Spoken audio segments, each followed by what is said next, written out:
I say there are probably two big factors, and really I think they're the same factors that we'd see here, and maybe I'd throw a third in. The first one would be a sense that there's a decline in academic standards, and that kids aren't getting the same quality of education that their parents had. The second has more to do with a worldview, ethical, ideological concern that maybe their kids are not being taught the sorts of values that they themselves were raised with, or that they want to raise their children with. Welcome to Classical Etc. You're in the studio with Memoria Press. Hello and welcome to another episode of Classical Etc. My name is Jessica Gardner, and I'm here today with Martin Cothran, Tanya Charlton, and a special guest, Brian Lapsa. He is joining us, our Memoria Press colleague from across the pond. Brian's title here at Memoria Press is the Director of UK and European Operations. And he came to us from Oxford, where he earned a doctorate in classics. Brian, we are glad to have you here. Thank you very much. I'm very glad to be here. Yeah. And you might be thinking, Memoria Press has a European market, and we do. And that is the topic of today's episode. We're going to talk about what we're doing, how it's going, and what we're looking forward to. And on every episode, before we dig into the main event, we talk about what we're reading. Oh, no. So to give Brian a little time, Martin, you're always up to something. I'm always one. I'm having, and today I'm having to look for the very first time. Because I'm in a previous episode, Paul was talking about the British adventure book that I gave him for Christmas, Sharpe's Tiger. I was looking to see what the next one was, because I did start it. The Last Kingdom. I'm on the third Sharpe book by Bernard Cornwell, who, as I mentioned on the previous podcast, some people have called the best historical fiction writer writing. Have you ever heard of him? I have not. Yeah. Well, I don't know how much. Well, you were at Oxford here in England. I've been told by people who should know that Sharpe, I think it's called Sharpe, maybe just called Sharpe. There is a streaming series that runs in England starring Sean Bean, which is quite the thing, is what I understand. But you apparently spent your time in Britain doing more productive things than watching British television. Well, yeah, let's go with that. So I've just started The Last Kingdom is what I'm and it's just, a fun book. Nothing serious. I've got other books that I'm reading for more serious reasons, but that's the one I haven't mentioned yet, I think, on the podcast, because we do this, Brian, every week, and we ask what we're reading, so we have to read a lot in order to have something different to say the next week, or just say War and Peace, which is what for the 15th time. Mm-hmm. Okay, I'm done. That's you. How about you, Brian? I'm working my way through a play which was based on the great Latvian epic. It's a story of a guy whose name is the sort of Bear Ripper, more or less. And so involves, he has the strength of a bear and also the ears of a bear. And this play is by one of the great poets of the early 20th century. And it's called Fire and Night. And it's a little bit about, you could say, the medieval Baltic. Ooh. Is it in Latvian or is it in English? There may be a translation. I'm not sure. You're reading it in Latvian. Yeah. So did we mention that you live in Latvia? Is that correct? That's right. Yeah. Okay. Well, between England and Latvia. Yeah. For listeners who are geographically ignorant and don't know where Latvia is, maybe you could tell them. Sure. It's in the northeastern corner of Europe, bordering Estonia, Lithuania, Belarus, and Russia. Well, I am looking forward to our discussion today, because I think we're going to get into a topic that maybe not many people in the Memoria Press community know about, the projects that we have started in Europe. And the UK and continental Europe has such a rich classical heritage. But Brian, I'd like to start with you. Could you tell us, what is the state of classical education today in those places? Sure. Yeah, it's a very broad question, and to some extent, it depends on which country you have in mind. But let's start with the UK. Okay. Maybe in contrast to the U.S., Latin and Greek never totally disappeared from schools. And I know there was some continuity of Latin in the U.S., but quite limited. Latin and Greek have persisted in schools in the UK. For the most part, that was in the domain of the private schools. Over there, a little bit confusingly, it's called public schools. Public school is a private and very prestigious school. And there you could easily find kids learning Latin and Greek for 8 years consistently and graduating with real mastery of those languages. And you still will. And those kids will go off to university and they'll have happy careers at university reading Cicero and Homer and Virgil. But the number of those schools shrank considerably. I believe in state schools, it was more common a generation or two ago to still find Latin. Don't really know about Greek in the state schools. And now you will still find, occasionally there will be a little bit of a tug of war. So for instance, the previous government, or I guess 2 governments ago really, there was a push to add Latin to schools. There's something like 80 schools which added Latin programs. It's not clear what the long-term fate of those programs will be. But I suppose in a nutshell, the memory of that kind of classical education has survived, even if its extent and its distribution has contracted. Unlike probably the United States, where it's been gone for so long that there is no memory of it. And so now the teachers have to relearn it. Yes. Whereas it sounds like maybe that's not and we have to fight harder, I think, to show people the importance of it in a way that I don't think is true necessarily in the UK. I think they know they've lost it and they want it back. And in America, we forgot we lost it, and we're having to say this is why. We need it back. Right. Yeah. That's right. That's right. And as I say, you will still find, let's say, physicists or other sorts of scientists, quite a few bankers or business people who have had quite a lot of Latin, often a fair bit of Greek. Enjoyed it a lot, loved the stories, loved the languages, and then just went on and did something else because it was a good formation for them. So it's almost a type in British society. The kid who does very, very well at school with those languages goes on and studies classics at university, then goes over to London, becomes a very successful banker. So this is an identifiable cultural fixture. That's not seen as weird. It's not seen as weird. And here, if you open a school and say, we're going to teach Latin here, you might be the only school doing that for 100 miles around. And that tends not to be the case in the UK. Yeah.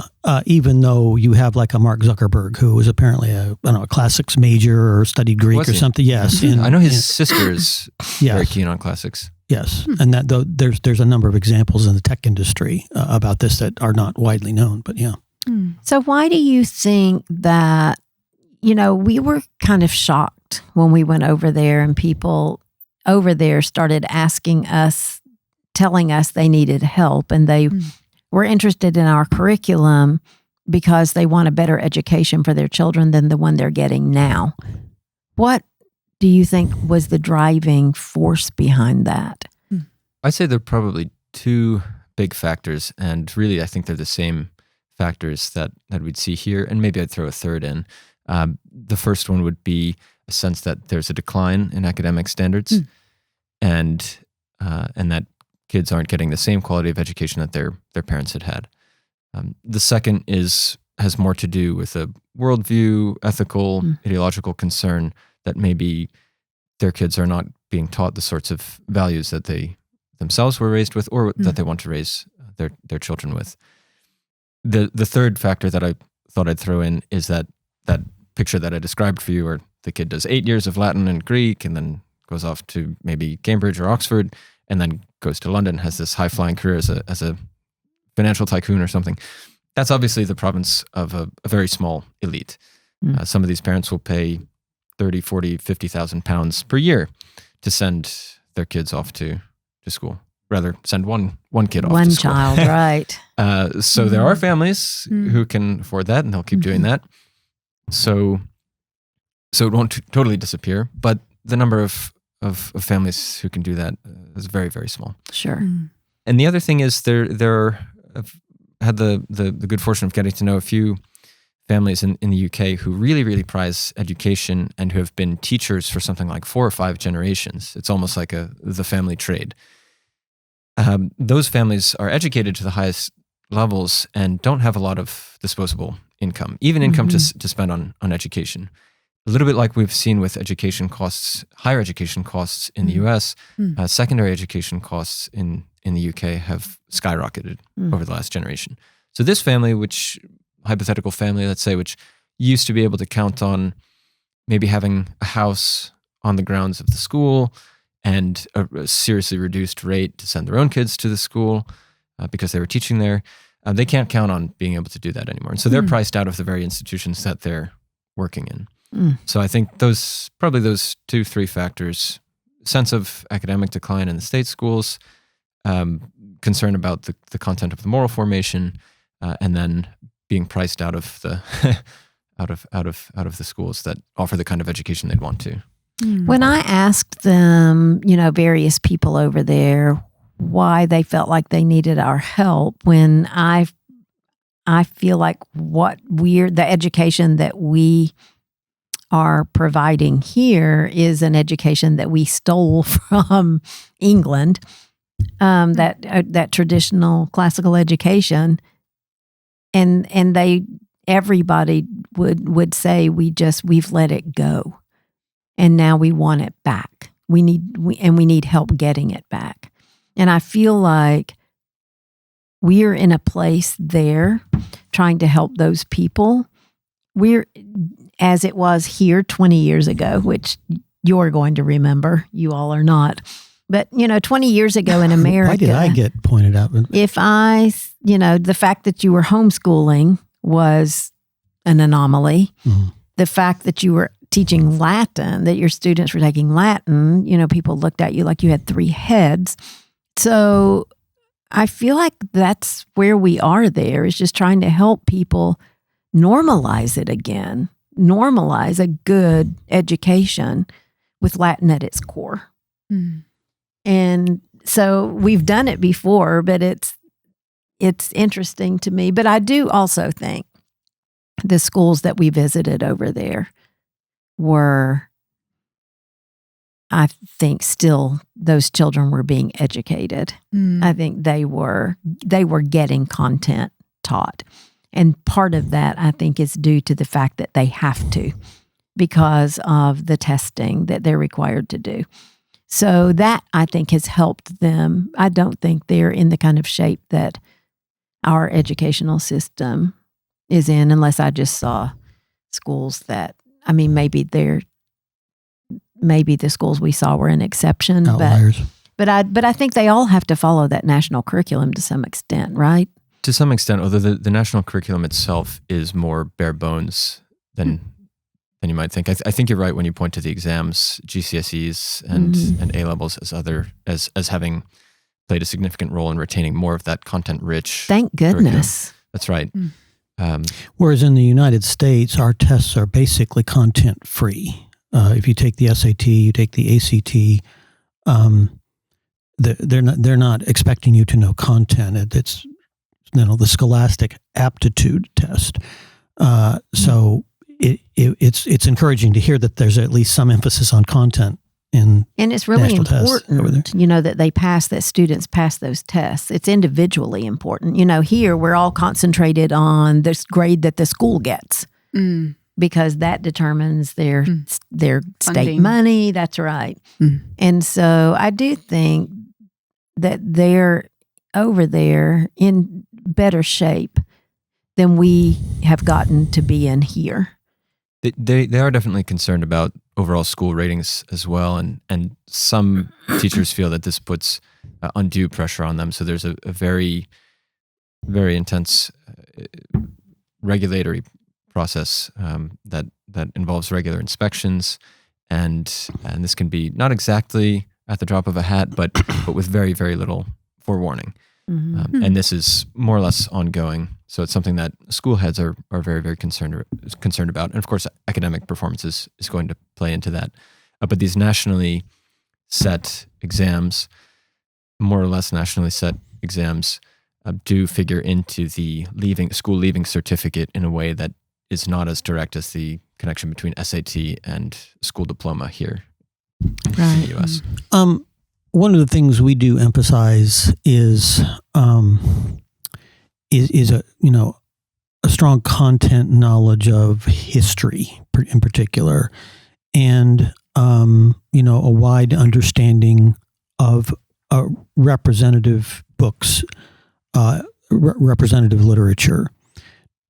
That's how a culture passes on its values to the next generation, is primarily, I think, through history and literature. Are you saying that? Because I think I've heard for years about France, for example, which apparently, according to what I've heard, is they passing on French culture is important to the French, and so they do that in their schools. Is that the case in Europe more than it is here? Because we largely don't do this anymore in our schools. I think in the case of the UK, it very much depends. So one of the aspects of these exams, the GCSEs and others, is that certain sections of them can be fulfilled using discrete sets of texts. Mm-hmm. So let's take English as an example, and I should be careful to say I don't know the English exam at all, really. Mm-hmm. But I know there are sections that focus on, let's say, pre-20th century and 20th century. And you can choose sets of works from the different time periods. And to some extent, let's say that keeps a somewhat loose canon in place. Mm-hmm. Loose canon is maybe not the right term. A loose canon with one end. One end in the middle. Yeah, two total ends. There are concerns that the number of prescribed works and the nature of the prescribed works may introduce a kind of oblivion of the kind that you're talking about. And so some parents who are interested in what Memoria has been doing here in the U.S. and what we're starting to do over there is because there's a real, very conscious sense of that responsibility to pass on the things that we've received. Mm-hmm. Yeah. Also, I had somebody who I met who was a teacher at a very prestigious school in England, and she looked at our materials, and I talked with her for a little bit, and she said, "Well, if you're teaching this stuff, then you're doing better than they're doing at my school." And there's a very prestigious school that you've heard about.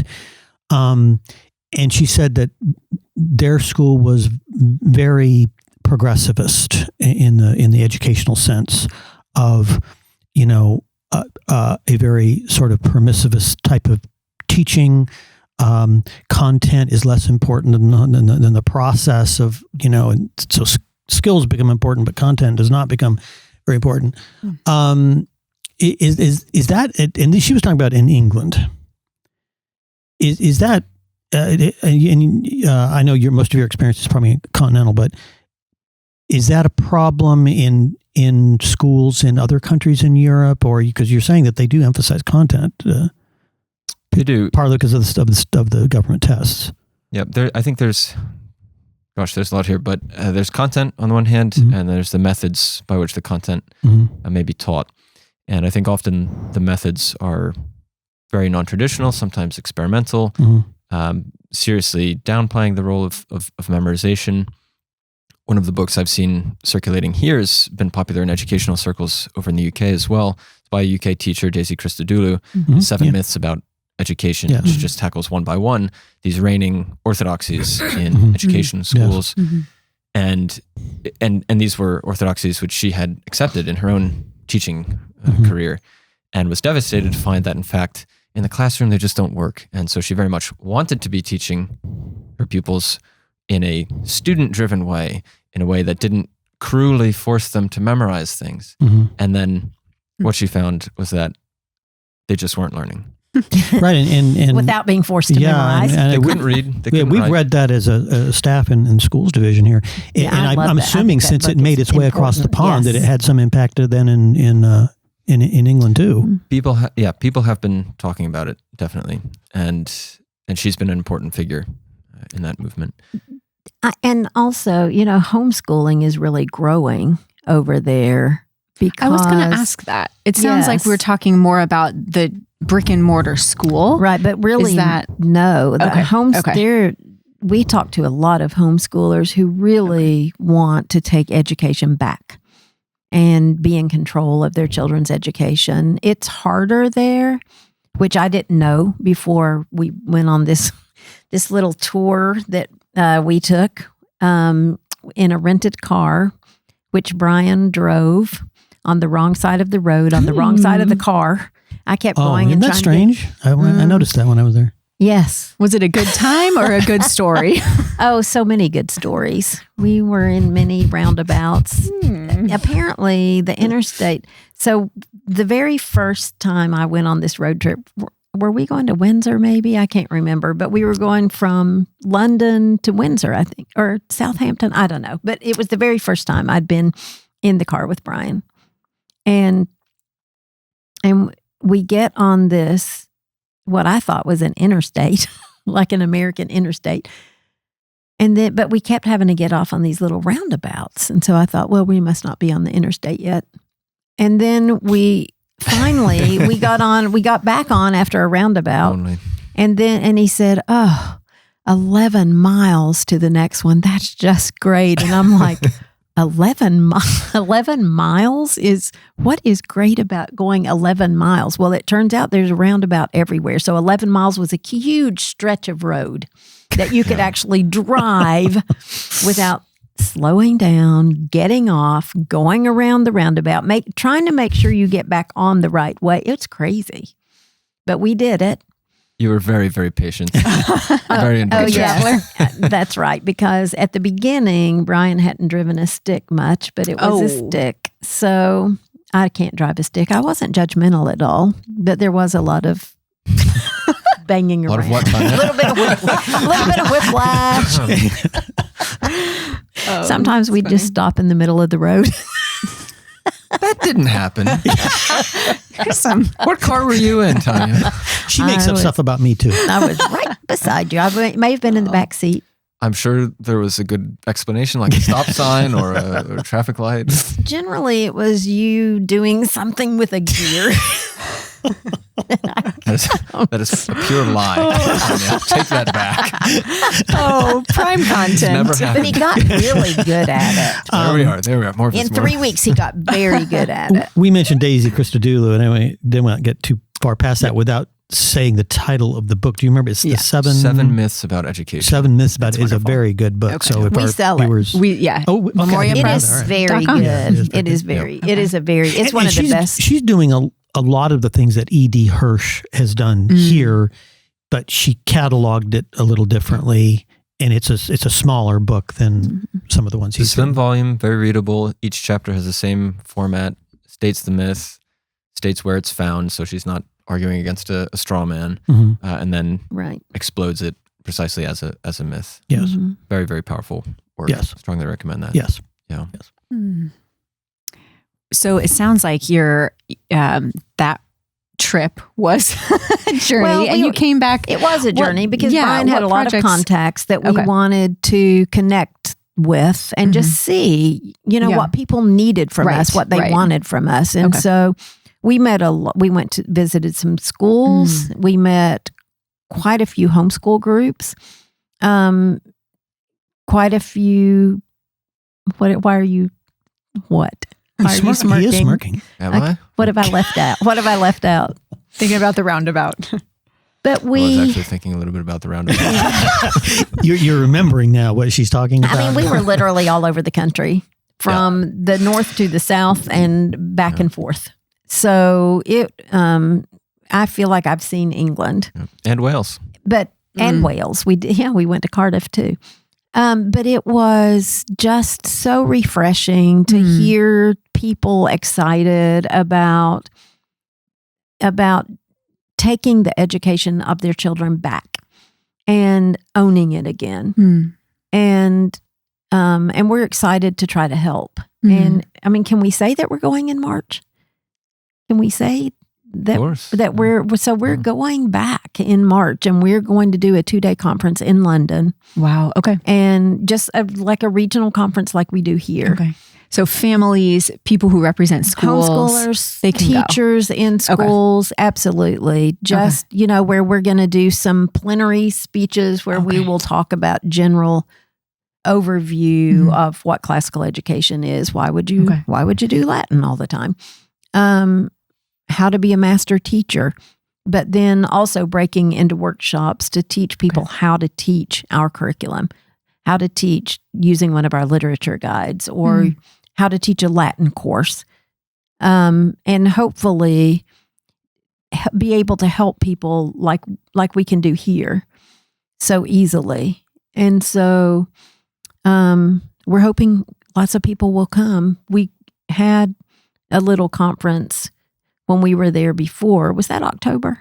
That was October. Yes. Yeah, we did a one day conference in October. It was one day, and it was really fun, and it was great to connect with people who are trying to do the same thing we're doing here, and just to be able to help them. Yeah, those parents will be facing the same sorts of questions that homeschooling parents and private schooling parents have faced over here, which is this is clearly going to be a significant investment of time, energy, thought, trying to understand what this thing is. Is it worth it?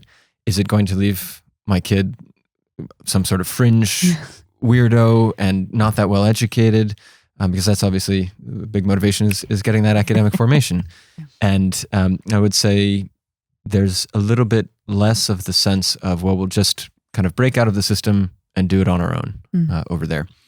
And there's a concern which is shared by Americans, but I think it's probably a bit deeper seated there, that they don't want to be too far beyond the norm.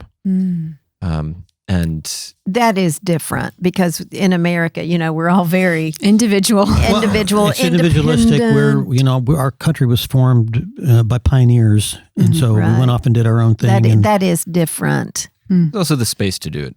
And that made a big difference. And it continues to make a big difference. And the freedom, that if I want to go down the road and start a school, nobody can nobody's right, in but let's control remember, of that. it wasn't. That's a recent thing. That was that I can start a that school? way 20 years ago. I couldn't start a school 20 years ago.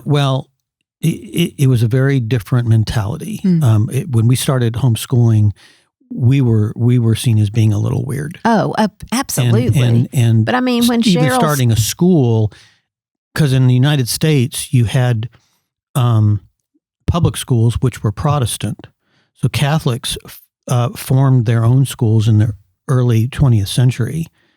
And so there were public schools and Catholic schools. That was okay.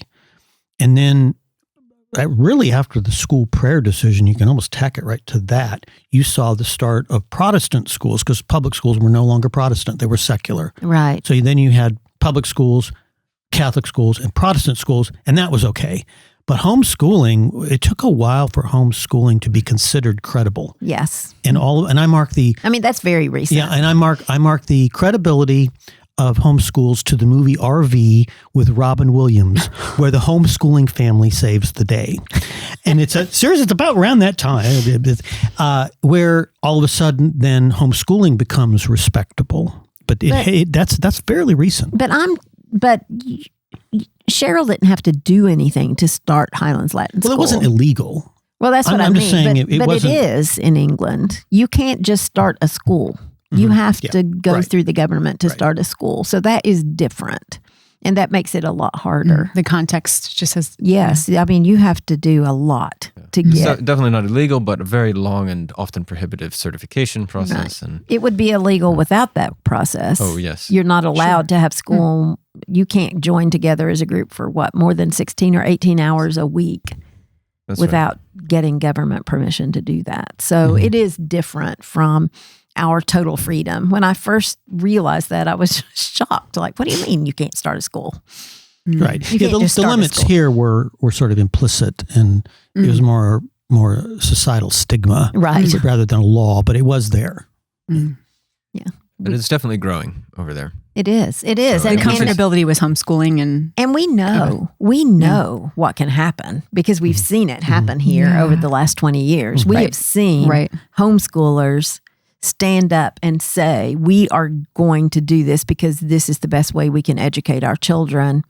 And so get out of our way. And their students are good college students, and colleges want them. And they're recruiting. It's totally different than it was when Martin and I started doing this. It's a totally different atmosphere now. It's no longer where you feel like you need to mumble, I homeschool. Yeah, in the late 90s, I was at the Indiana Homeschool Conference, which was not very big at that time. It became bigger later. But there was a booth next to me, and it was Purdue University. And this was when homeschooling still wasn't cool. And I walked over to the guy and said, well, interesting that you're here. And he said, we've seen the studies. Wow. And that was at the very beginning of that. So, so colleges were starting to catch on and realizing, there's a market here. That helped a lot when colleges actually started embracing homeschoolers. That helped a lot in this country for the reputation of homeschool. It did. I think that's a great note to end on. Hope, right? That it can work, and it does work, and we've seen it work. And there's work to be done in the UK and Europe, and we've started it. So absolutely. We really want to just partner with them and help them as much as we can. Yeah. Because education is a global responsibility that we have. And so we want to do whatever we can to help. You know, we've got a lot of stuff already done. So it'll be nice. When we started it here, we were creating the curriculum. At the same time, we were trying to help. I mean, we didn't know what we were doing. You know, it was all brand new, but we're coming at this. Cheryl knew what she was doing. She knew, and she mentored us through it. But now we've got the tools that I think can help better. You're doing that for Europe and the UK. Yes, in a way that was harder when we were developing it and trying to figure it out. Yeah. Right, Yes. right. I think it is an active recovery, and everywhere we go, it's not that we're bringing something anything new. That's right. Or foreign, really. It's of course we have a particularly American instantiation of that classical educational tradition, but at the base, it's something that's going to be shared with classical education as it existed in all of these places that aside we're from going, nationality, aside from place, but also we have to make some changes to the curriculum. I don't want to leave that out. We are planning to anglicize it to contextualize. Yes, there is a canon of British literature, children's literature that we need to get into. We need into our curriculum, just like we've done with our American literature. There's a canon of books that children need to have read to live here. And so we need to do that. And so we're working on that, but that is a big, long project, but we're going to get a lot of help. That's wonderful. We've had a lot of input from the parents who are, I think, very courageously stepping outside a little bit, the mainstream, and taking their kids' education into their own hands. And they're very keen to send us sheet after sheet of recommendations. I'd love to see Memoria include this book or this book. But that feedback has to be so encouraging. It is. Very much so. Right? It is. Very much so. They're not all that interested in our states and capitals. Well, Brian, thank you for joining us today for this been an honor to be discussion. here. That's wonderful. Thanks for having me. And thanks for joining us. We hope that this has been interesting and encouraging to you to hear about what we're doing overseas. And from all of us at MP, thanks for being here. We'll see you next time. Thanks for joining us today on Classical Etc. by Memoria Press. If you like what you heard, please like, subscribe, or share this episode or comment. We love to hear your questions and your comments. If you want to learn more about Memoria Press, please go to memoriapress.com. This has been Classical Etc. We're so glad you joined us, and we'll see you next time.